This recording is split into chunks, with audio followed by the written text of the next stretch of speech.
Hi, I'm Annie Son. I'm an EEB student in the class of 2021, and this summer I worked with Professor He Bian, who looks at history of science, on a remote research internship funded by the Center for Health and Wellbeing. All right, so under this umbrella of knowledge production, I was looking at how the idea of Chinese hospitals has appeared in the scientific literature throughout time. And more specifically, I was looking at PubMed. If you don't know, PubMed is this really important search engine.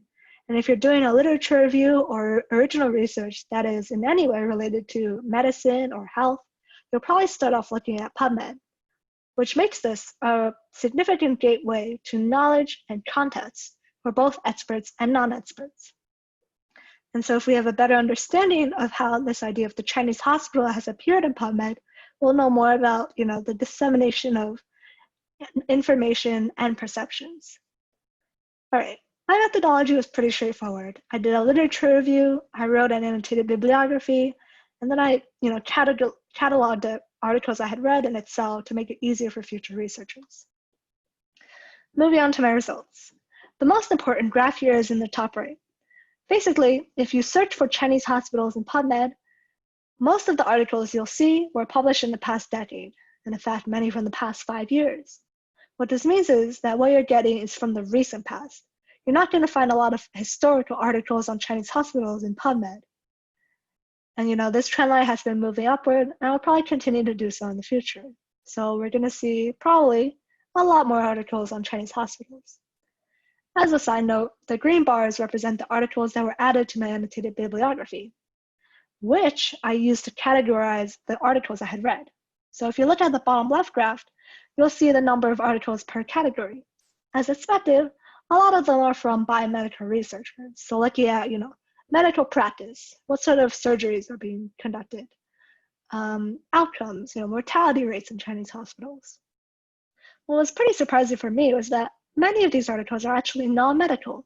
So this is research that took the idea of the Chinese hospital and analyzed it from, for example, the standpoint of a workplace. So, looking at hospital management practices, looking at occupational health and safety, that sort of thing.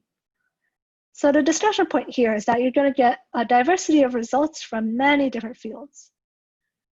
All right, finally, in the bottom right graph, I looked at authorship. Who's actually writing these articles? And yeah, most of them were written by authors affiliated with Chinese institutions. If you group them by category, you can sort of see that the proportion of foreign authors varies by the category. And so overall, the bulk of my research was really just finding this upward trend in the representation of Chinese hospitals in PubMed, and then digging down a little deeper into the content and authorship of these articles. All right, my follow-up questions. What institutions and locations are most popular on PubMed? So who's producing the knowledge that ends up on PubMed the most? Will the content of these articles change in the future? Will different categories be more popular? Or, will it stay the same? And then finally, which articles did I miss? So what articles didn't show up in my literature review? For example, I know for a fact that there were articles on hospital reform that didn't show up in my search results, even though, it really is about Chinese hospitals. So what did I miss and why?